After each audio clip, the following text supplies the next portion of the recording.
Assalamualaikum warahmatullahi wabarakatuh. Saya Ripelia Azizah, mahasiswi dari Program Studi Pendidikan Biologi kelas 3A. Di sini saya akan menjawab beberapa pertanyaan dari ujian akhir semester mata kuliah pengetahuan lingkungan. Pertanyaan pertama yaitu, berdasarkan pemahaman Anda, apa yang dimaksud dengan lingkungan dan lingkungan hidup? Lingkungan adalah segala sesuatu yang ada di sekitar manusia dan dapat mempengaruhi perkembangan kehidupan manusia. Sedangkan lingkungan hidup adalah unsur atau komponen yang ada di lingkungan. Pertanyaan kedua yaitu, mengapa lingkungan dapat menopang kehidupan manusia dan makhluk hidup lainnya? Jawabannya tentu saja karena lingkungan sangat berpengaruh terhadap keberlangsungan hidup manusia maupun makhluk hidup.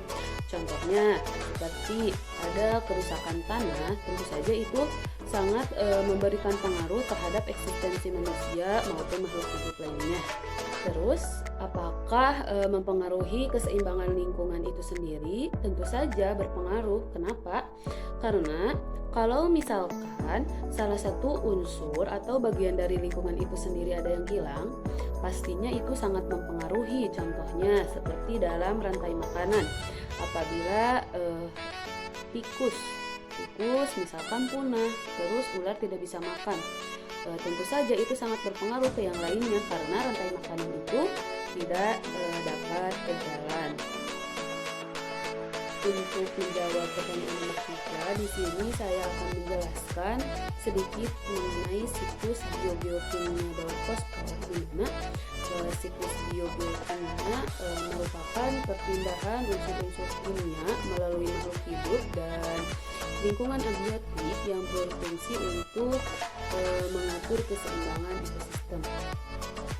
Terus dalam siklus biogeokimia hanya fosfor yang tidak dapat melewati atmosfer karena fosfor sendiri di alam berbentuk batuan sedimen. Oleh air hujan, fosfor akan larut terus akan mengalir atau masuk ke dalam aliran air dan tanah. Terus fosfor ini akan berpindah ke makhluk hidup dan dikonsumsi, terus akan kembali ke tanah oleh bantuan dekomposer dan akan menjadi detritus. Fosfor yang terbawa air akan terbawa sampai ke lautan dan akan mengendap atau menumpuk di dasar lautan dan akan berubah, fosfor itu akan berubah menjadi batu.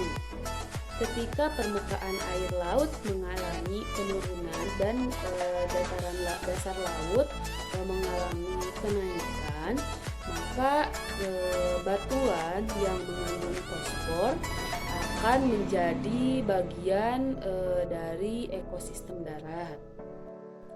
Pertanyaan nomor 4, apa yang dimaksud dengan deforestasi? Deforestasi adalah suatu peristiwa di mana hilangnya hutan alam beserta atributnya yang disebabkan karena penebangan hutan dan diambil kayunya guna untuk mengubah hutan menjadi non-hutan, dan lahan ini dialihfungsikan menjadi lahan pertanian, peternakan, dan bisa juga menjadi kawasan perkotaan.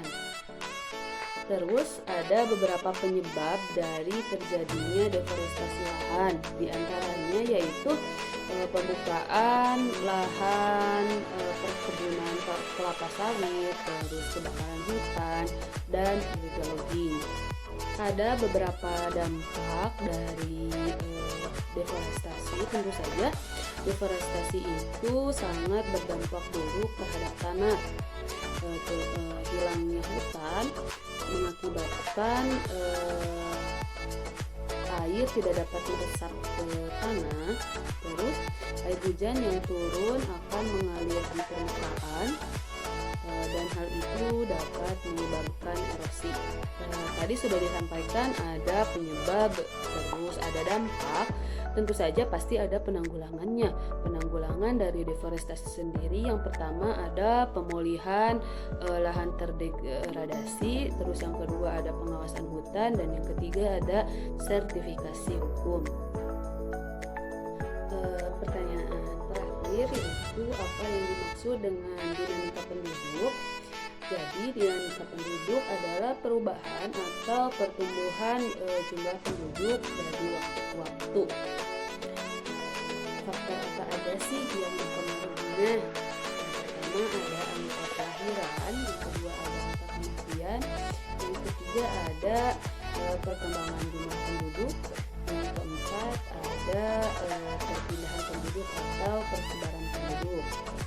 Selanjutnya ada cara memperkirakan jumlah penduduk dengan berasumsi terhadap perkembangan kelahiran, kematian, dan perkembangan penduduk. Di sini saya ada rumus cara memperkirakan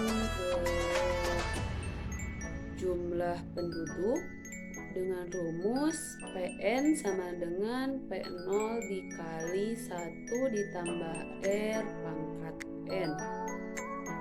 Sekian yang dapat saya sampaikan, jawaban-jawaban yang saya sampaikan. Mohon maaf apabila masih banyak kekurangan. Terima kasih. Wassalamualaikum warahmatullahi wabarakatuh.